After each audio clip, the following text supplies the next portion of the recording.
दोस्तों बात करें अगर हम आज के द हिंदू फ्रंट पेज की, तो दरअसल में वेस्ट बंगाल से हमें फिर से वायलेंस की खबरें देखने को मिल रही हैं। दोस्तों, पिछले दिनों के अंदर हमने जो डिस्कशन किया था वो था मुर्शिदाबाद के रिगार्डिंग।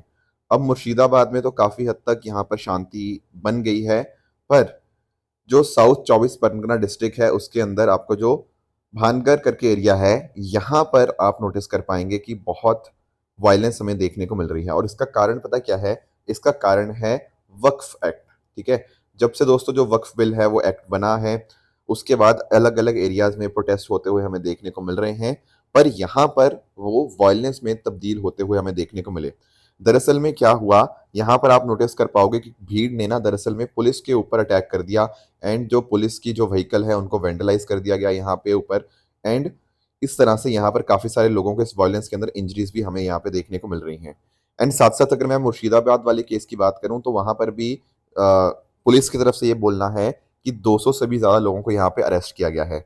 200 चीफ मिनिस्टर जो हैं ममता दीदी, उन्होंने यहाँ पे ये बात बोली है कि जो लोग हैं ना उनको चाहिए कि वो सेंट्रल गवर्नमेंट के अगेंस्ट प्रोटेस्ट करें, ना कि स्टेट के अगेंस्ट। एंड इनफैक्ट उन्होंने ये भी बोला है कि ये जो पर्टिकुलर एक्ट है ना उनको वो इम्प्लीमेंट नहीं होने देंगे वेस्ट बंगाल के अंदर। तो दोस्तों उम्मीद यही है कि जो वेस्ट बंगाल के अंदर जो वायलेंस हमें देखने को मिल रही है वो खत्म हो, and at the same time यहाँ पर एक शांति अच्छे से एस्टेब्लिश हो पाए।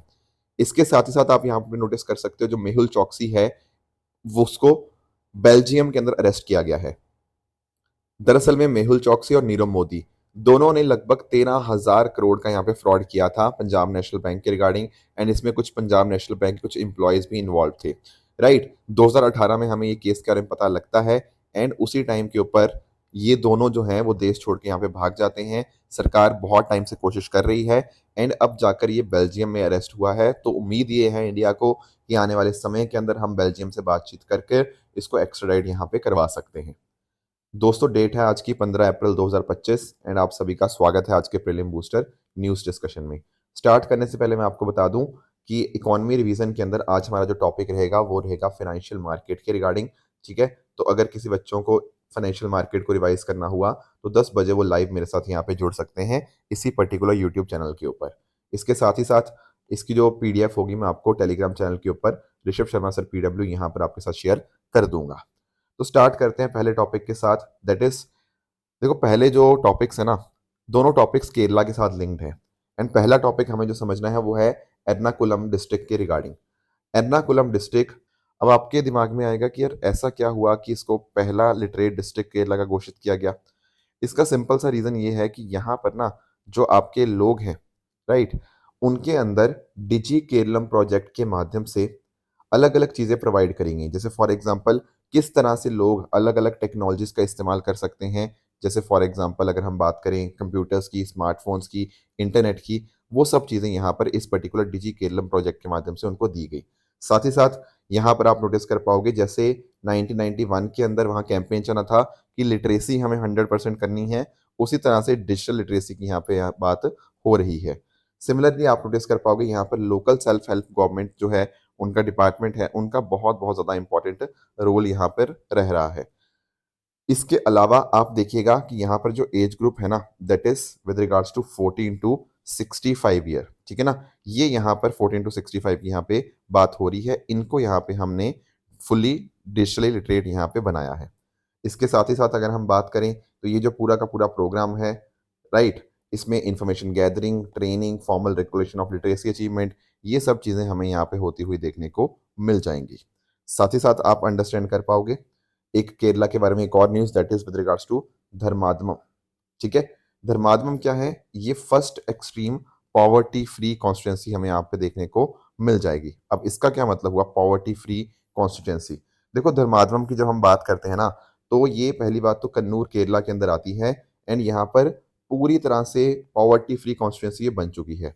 एक्चुअली अगर हम वर्ल्ड बैंक की बात करें ना तो वर्ल्ड बैंक दरअसल में बात करता है कि वो लोग जो कहीं ना कहीं $2.15 से नीचे रह रहे हैं वो लोग एक्सट्रीम पॉवर्टी में हैं। दोस्तों शायद आपने बुक्स में ना $1.90 की वैल्यू पढ़ी होगी, वो पुरानी वैल्यू हुआ करती थी। अब नई जो वैल्यू है वो $2.15 आपको देखने को मिल जाएगी। तो ये जो लाइन है ये वर्ल्ड बैंक के द्वारा सेट करी गई है on the basis of 2017 purchasing power parity. तो यहाँ पर केरला की कोशिश थी कि यार हमें ना स्टेट को, केरला स्टेट को पॉवर्टी फ्री बनाना है। एंड इनफैक्ट वहाँ पे स्टेट गवर्नमेंट की ये कोशिश भी है कि 1 नवंबर से पहले पहले स्टेट को पॉवर्टी फ्री स्टेट एक तरह से वो घोषित कर देंगे। अब ये जो पर्टिकुलर कॉन्स्टिट्यूंसी है ना, यहाँ पर बहुत सारा काम हुआ। जैसे फॉर एग्जांपल यहाँ पर लोगों के पास सारे डॉक्यूमेंट्स अच्छे से पहुंचे, जैसे आधार हो गया, ration card, voter ID, job card. अब इनसे क्या हुआ, जब ये सारे डॉक्यूमेंट लोगों तक पहुंचे तो कहीं ना कहीं उनको अलग अलग तरह के बेनिफिट्स थे, वो उनको मिलने लग गए। ठीक है, अलग अलग स्कीम्स का उनको मदद मिलने लग गई।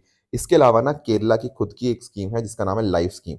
देखो लाइफ ये वो नहीं है जो लाइफ स्टाइल फॉर एनवायरमेंट, वो मोदी जी जो बोलते हैं वो एक अलग चीज है। ये वहां की स्टेट गवर्नमेंट की है, that is livelihood inclusion and financial empowerment. ये केरला गवर्नमेंट की खुद की स्कीम है, जहां पर जिन लोगों के पास घर नहीं होते उनको स्टेट गवर्नमेंट घर प्रोवाइड करती है। इसके साथ ही साथ आप लोगों ने ना कुटुम्बश्री मॉडल के बारे में सुना होगा, एंड शायद आप में से जो मेंस लिखे हुए हैं उन्होंने कोट भी किया होगा। कुटुम्बश्री मॉडल यहाँ पर पॉवर्टी एरेडिकेशन का और वुमेन एम्पावरमेंट का बहुत इंपॉर्टेंट आपको इनिशिएटिव देखने को मिल जाएगा। ये काम करता है through the formation of self help groups हो गया, आपके माइक्रो क्रेडिट्स दिए जाते हैं, जिस मदद से आपकी पॉवर्टी कम करने की यहाँ पे कोशिश करी जाती है through the empowerment of local self government. तो इनके माध्यम से और पंचायत प्लान्स के माध्यम से health care, food aid, income generation schemes, ये सब चीज़ें कहीं न कहीं प्रोवाइड करी गई, जिस तरह से आप नोटिस कर पाओगे कि धर्माधर्म जो है वो पहला एक्सट्रीम पॉवर्टी फ्री कॉन्स्टिट्यूंसी हमें देखने को मिल जाता है। एंड इनफैक्ट जो मैं बात कर रहा था ना कि 2025 नवंबर तक कोशिश है कि स्टेट को ही पॉवर्टी फ्री बना दिया जाए, इसका जो कैंपेन स्टार्ट हुआ था वो 2021 में हमें यहाँ पे देखने को मिलता है। इनफैक्ट नीति आयोग का अगर आप डेटा देखोगे ना, मल्टी डायमेंशनल पॉवर्टी इंडेक्स का, वो भी यही बताता है कि केरला के अंदर पॉवर्टी सबसे ज्यादा कम देखने को मिलती है, ऑफ 0.71%। ठीक है, तो लोकल सेल्फ गवर्नमेंट डिपार्टमेंट ने वहाँ के इसको यहाँ पे किया, इसको रन किया, एंड इन्होंने आइडेंटिफाई किया था 64,000 इंडिविजुअल्स जो एक्सट्रीम पॉवर्टी के अंदर रह रहे हैं, एंड उनको यहाँ पर बाहर निकालने की कोशिश करी जा रही है। तो इसमें काफी हद तक सक्सेसफुल हमें केरला देखने को मिल रहा है। अगले टॉपिक पे आते हैं, इंडियन जायंट फ्लाइंग स्क्विरल के बारे में अंडरस्टैंड करने की कोशिश करते हैं। दोस्तों पिक्चर में आप यहाँ पे इंडियन जायंट फ्लाइंग स्क्विरल को आप देख पा रहे होंगे। ये पहली बार रानीखेत उत्तराखंड के अंदर हमें देखने को मिल रही है। अब इस स्क्विरल की अगर हम बात करें ना, तो जैसे नाम में ही है जायंट, जायंट क्यों है, क्योंकि this is one of the largest flying squirrel. इनकी बॉडी की लेंथ होती है 30 से 45 सेंटीमीटर के बीच में, और इनकी टेल काफी लंबी होती है, टेल आपकी 60 सेंटीमीटर तक हो सकती है। ये रेडिश ब्राउन कोट आपका इनका देखने को मिल जाएगा। अब इंपॉर्टेंट बात जो आपको ध्यान में रखनी है ना, कि ये नॉकटर्नल है। नॉकटर्नल का मतलब ये रात के समय ज्यादा एक्टिव होते हैं, plus at the same time आपको ये आर्बोरियल देखने को मिल जाएंगे। आर्बोरियल का मतलब होता है ये मोस्टली आपको पेड़ों के ऊपर देखने को मिलते हैं। अब दिमाग में सवाल ये आएगा, सर नाम में तो यहाँ फ्लाइंग है, तो क्या ये स्क्विरल उड़ती है? The answer is no. देखो उड़ती नहीं है, ये बेसिकली ग्लाइड करती है। ग्लाइड, जैसे आपने कई बार स्केटिंग करी होती ना, तो स्केटिंग में आप क्या करते हो सर, स्केट करते समय हम इस तरह से ग्लाइड करते हैं। अब एक्चुअली ये जो फ्लाइंग स्क्विरल है ना, ये भी ग्लाइड ही करती है, पर जब ये ग्लाइड करती है तो ऐसा लगता है जैसे ये उड़ रही हो। Are you getting the point? तो इसीलिए इसका नाम इंडियन जाइंट फ्लाइंग स्क्विरल हमें यहाँ पे देखने को मिल जाएगा। तो ये इसका स्पेशल ग्लाइडिंग मेम्ब्रेन है, वो मदद करता है इसको इस तरह से ग्लाइड करने के लिए। साथ ही साथ ये ट्रॉपिकल, सब ट्रॉपिकल फॉरेस्ट में आपको मोस्टली देखने को मिल जाएंगी, right, across central and southern India. तो उत्तराखंड रानीखेत में दिखना थोड़ा सा अपने आप में ये पहली बार हमें यहाँ पे देखने को मिल रहा है। बाकी evergreen, semi evergreen, deciduous forest, especially along the forest edges में आपको देखने को मिल जाते हैं। फ्रूट्स, नट्स, लीव्स, बाग्स, ये सब ये कंज्यूम करते हैं। बिहेवियर मैंने आपको इनका बता ही दिया। इसके साथ ही साथ जो आउल है ना, वो कहीं ना कहीं इनको यहाँ पे प्रेडेटर की तरह है, तो इस वजह से जब थोड़ा सा डेंजर ये फील करती है ना जाइंट फ्लाइंग स्क्विरल, तो उस समय ये अलार्म कॉल्स इस तरह से इनके द्वारा दी जाती है। ये कीस्टोन स्पीशीज है, यानी कि अगर अगर पाई जाती हैं तो इसका मतलब डेफिनेटली फॉरेस्ट इकोसिस्टम अच्छा बैलेंस्ड मेंटेन उसका रहता है। इसके साथ ही साथ ये साल में बस एक ही बार रिप्रोड्यूस करती हैं, और एक समय के ऊपर 1 से 3 यंग वंस को जन्म दिया जाता है। इनका रोल सीड डिस्पर्सल के अंदर बहुत इंपॉर्टेंट है। सीड डिस्पर्सल के माध्यम से फॉरेस्ट को रीजनरेट कराने में ये काफ़ी ज़्यादा मदद यहाँ पे करती हैं। इसके साथ ही साथ वाइल्ड लाइफ प्रोटेक्शन एक्ट में शेड्यूल 2 में है, एंड IUCN में जो इसका स्टेटस है दैट इज लीस्ट कंसर्न। तो ये कुछ बातें थी आपको जाइंट फ्लाइंग स्क्विरल के बारे में जो पता होनी चाहिए। आगे आते हैं, अगला टॉपिक है जलियांवाला बाग मैसेकर। अब देखो आप सबको पता ही है हिस्ट्री के कॉन्टेक्स्ट में, तो थोड़ा सा उसी को रिवाइज कर लेते हैं, क्योंकि अभी रिसेंटली 13 अप्रैल गई है, तो प्रधानमंत्री मोदी जी ने बोला है कि ये जो पर्टिकुलर मैसेकर था, ये भारत की हिस्ट्री में एक बहुत ही बड़ा डार्क चैप्टर हमें देखने को मिल जाएगा। थोड़ा सा मैं इसको आपको लेके चलता हूँ बैकग्राउंड के अंदर। दरअसल में ना 1918 के अंदर जो इंपीरियल लेजिस्लेटिव काउंसिल थी, उसने रॉलेट एक्ट को अप्रूव किया था। एंड इसमें ऐसी बातें लिखी गई हुई थी कि किसी पर्टिकुलर पर्सन को शक के बेसिस के ऊपर ही उसको गिरफ्तार किया जा सकता है एंड कोई वकील नहीं, कोई अपील नहीं उस केस में की जा सकती। तो इंडियंस के लिए काफ़ी ज़्यादा ये शॉकिंग एक तरह का एक्ट था एंड उसी वजह से 1919 में गांधी जी सत्याग्रह प्लेज एक तरह से लीड करते हैं अहमदाबाद के अंदर, जहां पर वो बात करते हैं इस तरह के लॉस को डिसओबीडियंस करने की, ठीक है ना? या फिर इनफैक्ट जब तक ये एक्ट रिपील नहीं हो जाता तब तक वो काफ़ी सारे लॉस को एक तरह से डिसओबे करेंगे। एंड इनफैक्ट 1919 में 6 अप्रैल को एक नेशन वाइड स्ट्राइक हमें देखने को मिल जाती है एंड इनफैक्ट ना जो लेफ्टिनेंट गवर्नर होते हैं पंजाब के सर माइकल ओडायर, वो मिलिट्री का जो कंट्रोल होता है वो जनरल डायर के अंदर दे देते हैं। अब जब क्या होता है आप नोटिस करोगे कि 13 अप्रैल को लगभग 20,000 लोग गैदर करते हैं जलियांवाला बाग अमृतसर के अंदर ड्यूरिंग द बैसाखी फेस्टिवल, क्योंकि वो तो बैसाखी सेलिब्रेट करने वहाँ पे आए थे। कुछ लोग वो भी थे जो डेफिनेटली रॉलेट एक्ट के अगेंस्ट प्रोटेस्ट कर रहे थे एंड इनफैक्ट जो लोकल लीडर्स थे वहाँ के doctor Saifuddin Kitchlew and doctor Satyapal, उनका जो अरेस्ट हुआ था उसके अगेंस्ट भी कुछ लोग गैदर थे। तो आप यहाँ पे नोटिस कर पाओगे कि ऐसे टाइम के ऊपर ना जो जनरल डायर हैं ब्रिटिश कमांडर, वो 50 ट्रूप्स को जाके बोलते हैं कि जो भी सिविलियंस हैं उनके ऊपर आप गोलियां चलाओ, including the women and the children. तो ऐसा बताया जाता है कि लगभग 1600 से भी ज्यादा बुलेट्स फायर करी गई थी एंड तब तक ये शूटिंग चलती रही जब तक पूरी की पूरी गोलियां खत्म नहीं होगी। तो इस पर्टिकुलर मैसेकर के अंदर लगभग 379 इंडिविजुअल्स की डेथ हुई एंड 1500 से भी ज्यादा लोग यहाँ पे इंजर्ड हमें होते हुए देखने को मिलते हैं एंड बहुत ही ये काला चैप्टर हमें हमारी हिस्ट्री के अंदर देखने को मिलता है। अब इसके जब ये केस होता है उसके बाद आप नोटिस कर पाओगे रविंद्रनाथ टैगोर जी ने जो अपना नाइटहुड था उसको रिनाउंस कर दिया।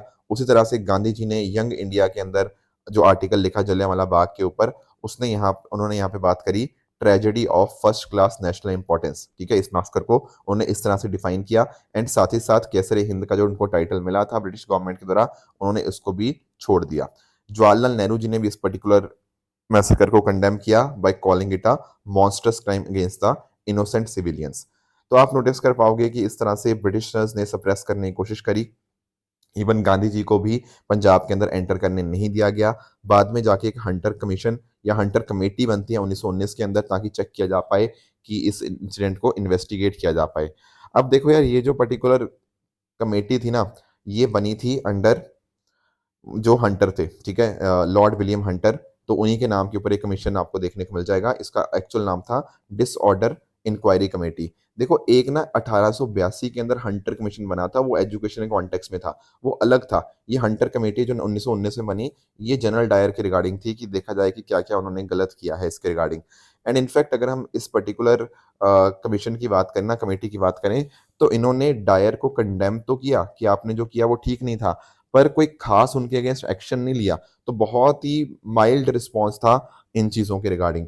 इनफैक्ट अगर हम बात करें जैसे विंस्टन चर्चिल ने, उन्होंने भी इस पर्टिकुलर इवेंट को मॉन्स्टर्स बोला, पर वो भी सपोर्ट करते थे कि चलो ठीक है, अच्छी बात है, डायर के अगेंस्ट कोई एक्शन नहीं होना चाहिए। तो यानी कि ना ब्रिटिशर्स ने इसको उतना कंडेम नहीं किया इस पर्टिकुलर इवेंट को। तो कहीं न कहीं इंडियंस को काफ़ी ज़्यादा बुरा लगा इस चीज़ का।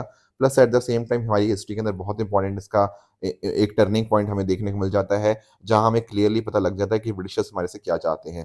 तो आप नोटिस कर सकते हो कि इस तरह से ये पूरा का पूरा हमें मैसेकर हमें देखने को मिलता है। अगले टॉपिक पे दोस्तों आते हैं, Mauritius CPF with ISA. What does it mean? देखो, आईएसए के बारे में आप सब लोग जानते होंगे। इंटरनेशनल सोलर अलायंस ना 2015 में एक treaty based international inter government organisation के तौर पे बना एंड इसको लॉन्च करने में इंडिया एंड फ्रांस ने मिलकर इसको लॉन्च किया। एंड इसका पर्पस क्या है? यहाँ पर हम सोलर एनर्जी को प्रमोट करवा रहे हैं ग्लोबली एंड कोशिश ये है कि $1 ट्रिलियन इन्वेस्टमेंट को हम मोबिलाइज कर पाए इन सोलर इन्वेस्टमेंट बाय 2030। अब देखो, इसके मेंबर्स तो बहुत सारे हैं, पर उन मेंबर्स के अंदर भी कुछ पर्टिकुलर कंट्रीज के साथ ना कंट्री पार्टनरशिप फ्रेमवर्क्स हम साइन करते हैं।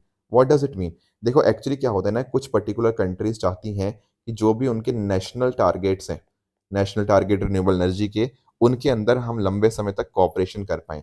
तो इंटरनेशनल सोलर अलायंस के साथ ना वो सीपीएफ कंट्री पार्टनरशिप फ्रेमवर्क को एक तरह से साइन करते हैं, जिसके माध्यम से उस देश की क्लीन एनर्जी प्रायोरिटीज कैसी हैं, उनके साथ मिलकर काम किया जा सकता है।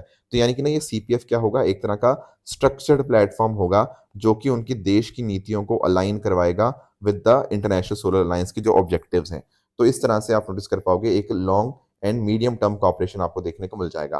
तो अभी तक 3 देश थे ऐसे, बांग्लादेश, भूटान, क्यूबा, जिन्होंने यहाँ पर सीपीएफ को साइन किया था। तो मॉरिशस यहाँ पे चौथा देश यहाँ पे बन चुका है। एंड अगर हम बात करें अफ्रीकन कंट्रीज में से, तो मॉरिशस पहला आपको अफ्रीकन कंट्री आपको देखने को मिल जाएगा। तो इस तरह से सीपीएफ के माध्यम से क्या होगा, इस पर्टिकुलर सीपीएफ के माध्यम से कंट्री पार्टनरशिप स्ट्रेटजी यहाँ पे बनेगी, जो कि स्पेसिफिकली फोकस करेगी मॉरिशस के ऊपर। तो डिफरेंट डिफरेंट चीजें हो सकती हैं, जैसे for example rooftop solar installation में मदद की जा सकती है, फ्लोटिंग सोलर सिस्टम हो गया, solar powered water pumping system हो सकता है। तो इससे डेफिनेटली इनको यहाँ पे मदद मिलेगी अपने नेशन की क्लीन एनर्जी प्रायोरिटीज को अचीव करने के अंदर। नेक्स्ट हमारा एक और छोटा सा टॉपिक है, दैट इज बैट इकोमॉन के बारे में। देखो, बैट्स के बारे में आप सब लोग जानते होंगे, और आप लोग जानते होंगे कि बैट्स के केस में ना इको लोकेशन बहुत ज़्यादा इंपॉर्टेंट हो जाती है। तो दरअसल में ना यहाँ पर एक बैट बायोलॉजिस्ट हैं, कदम्बरी देशपांडे जी। उन्होंने यहाँ पे क्या किया है, एक bio acoustic monitoring system develop किया है। एंड इसमें ना इन्होंने एआई, आर्टिफिशियल इंटेलिजेंस का मदद ली है, उसके अलावा जीपीएस की मदद ले रहे हैं, सेंसर्स की मदद ली जा रही है, मशीन लर्निंग एल्गोरिथम्स की मदद ली जा रही है, ताकि जो बैट की स्पीशीज है ना, उनको हम डिटेक्ट कर पाएँ एंड उनको क्लासीफाई कर पाएँ। और कैसे किया जा रहा है ये डिटेक्शन? ये किया जा रहा है इको लोकेशन के माध्यम से। ठीक है? तो इससे पता क्या होगा, इससे उनको कंजर्व करने के अंदर मदद के लिए मिलेगी। एट द सेम टाइम जो अलग-अलग एंडेंजर्ड स्पीशीज़ है ना, हम उनको भी आइडेंटिफाई कर पाएँगे, उनकी मैपिंग कर पाएँगे, उनके हैबिटेट कैसे-कैसे चेंज हो रहे हैं, उनको यहाँ पे अच्छे से देख पाएँगे।